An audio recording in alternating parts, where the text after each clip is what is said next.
Continuing now with our top story, the backlash over taxpayer-funded bonuses at the AIG insurance company and the effect that this scandal is having on the Obama administration.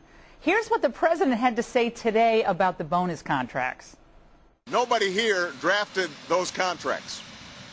Nobody here was responsible for supervising AIG and allowing themselves to put the economy at risk by some of the outrageous behavior that they were engaged in.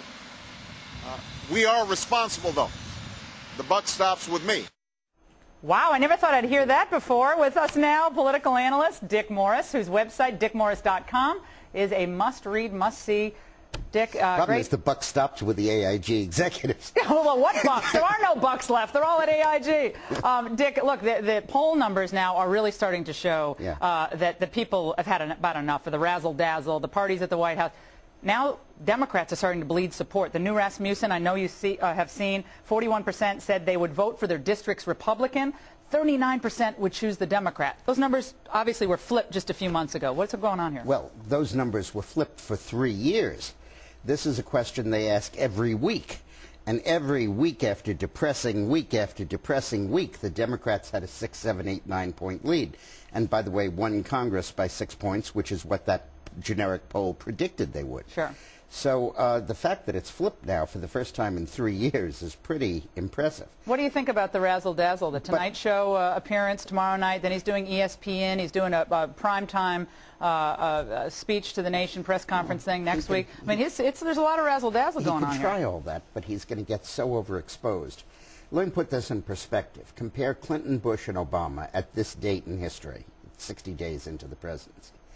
Clinton had a 53% approval, but he only got 42% of the vote when he was elected. So he's plus 11. Yeah, pretty good. Bush had a 58% approval, but in 2000 he only got 49% of the vote. So he was running 9 points above his vote share. Obama gets 56% approval, got 52% of the vote. He's only 4 points above his vote share.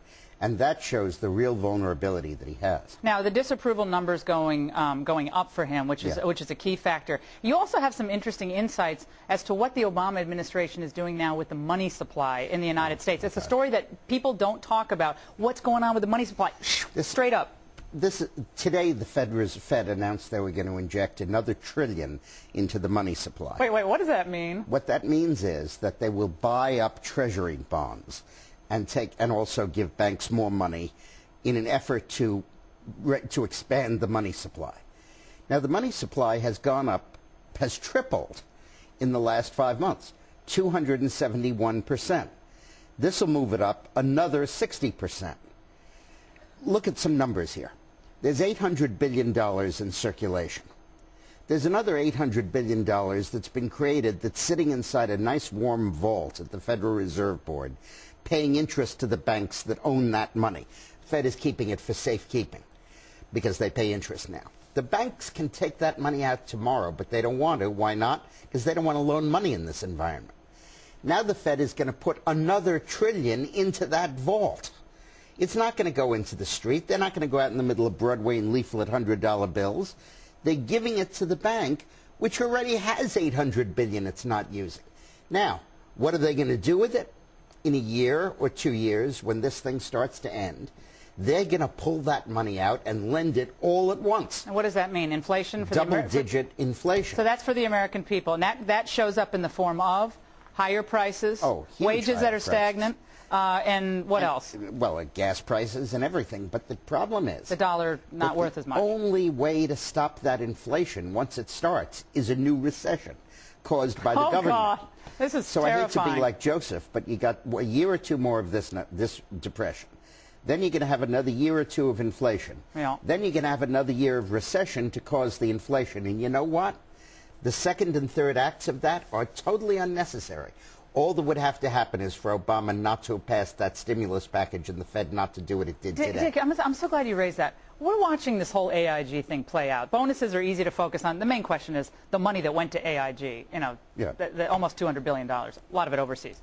Now, if we can't track that, how are we going to track the money that's going to the municipalities, the states, the porculus, and now the new supplemental? I don't think they can track anything because the numbers are too big, and it's not in the bureaucratic mindset to have that type of accountability. The bulk of that money is sitting in the Fed vault. A small amount of it has been drawn on for operating and to stay alive. But that $800 billion that's sitting in the vault is the TARP money. Nobody's touching it. Nobody's using it because General Patton said you can't push a string. But they're saying they're going to keep some in reserves for future bailouts, which would probably mean what? More for AIG? More, that goes into that stupid vault. And, you know, think of the vault as a parking lot. Right now, I don't want to drive because the weather's too bad. I'm not going to take my family out in this weather.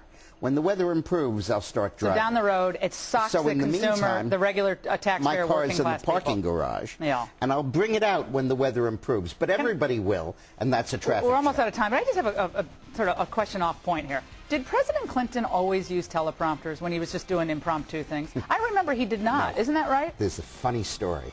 In 1994, he spoke to Congress, joint session, prime time, and the idiot kid put the wrong speech into the teleprompter.